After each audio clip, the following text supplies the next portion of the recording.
Mahadev online सट्टे की, क्योंकि सट्टे पर छत्तीसगढ़ की सियासत में जिस तरह से आप देखते हैं आए दिन सियासी घमासान मचा रहता है। अब खबर ये आई है कि महादेव ऑनलाइन सट्टे मामले में ईडी का एक्शन दिखाई दिया है। तो ईडी के एक्शन से घपले घोटालेबाजों में टेंशन आ गई है। तो ईडी ने 387.99 करोड़ की अतिरिक्त संपत्ति को अटैच कर दिया है। हरिशंकर टेब्रेवाल से जुड़ी Mauritius based Tano investment opportunities company की संपत्ति जो कि अब अटैच हुई है। कंपनी का एफपीआई और एफडीआई के माध्यम से निवेश पर ईडी का शिकंजा है। छत्तीसगढ़, मुंबई और मध्य प्रदेश में अचल संपत्ति को भी सीज किया गया। महादेव ऑनलाइन सट्टा ऐप मामले में अब तक की ये जो संपत्ति जब्त हुई है उसकी जानकारी आप जानेंगे तो हैरान हो जाएंगे। 2295 करोड़ से ज्यादा की संपत्ति जब्त हो चुकी है।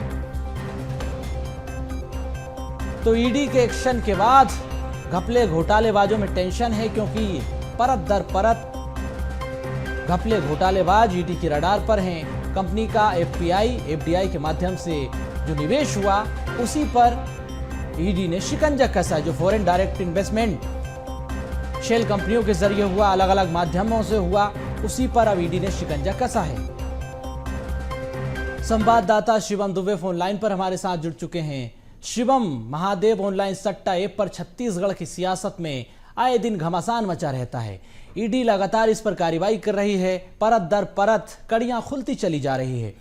अभी तक जो संपत्ति ईडी ने जब्त की 2200 करोड़ से ज्यादा की संपत्ति जब्त हुई है। कई कंपनियां रडार पर है। अब हरिशंकर टेब्रेवाल से जुड़ी ये कंपनी जिस पर शिकंजा कसा।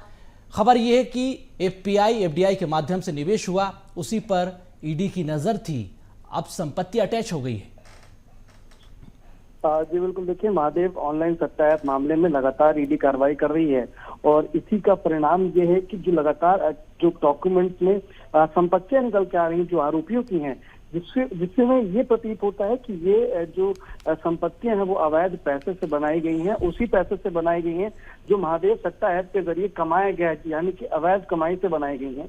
उसको लेकर के बड़ी कार्रवाई जो है वो चल रही है और इस कार्रवाई में आज जो है ईडी ने 387 करोड़ रुपए से ज्यादा की संपत्ति आरोपियों की जब्त की है। ये जो कार्रवाई हुई है वो मध्य प्रदेश, छत्तीसगढ़, मुंबई में हुई है और इस चीज को लेकर के जो पूरा ऑफिशियल स्टेटमेंट है ईडी का वो भी एक्स पर पोस्ट कर दिया गया है कि तमाम जो आरोपी हैं उनके तहत जो जांच में संपत्तियां मिली हैं, जो उनकी अवैध संपत्ति है, इस चीज को लेकर के उन्होंने पूरा जो क्लैरिफिकेशन है वो अपने एक्स पोस्ट पर भी दे दिया। और अब तक कुल अगर बात करें सोनू तो 2295 करोड़, लगभग 2300 करोड़ की संपत्ति जो है ईडी ने अब जब्त कर ली है। और लगातार जो ईडी की कार्रवाई है और जो जांच है वो लगातार चल रही। कई आरोपी पूरे देश भर में महादेव सट्टा ऐप की जद में है और इस चीज को लेकर के लगातार जो है आगे की जांच और पूछताछ चल रही है।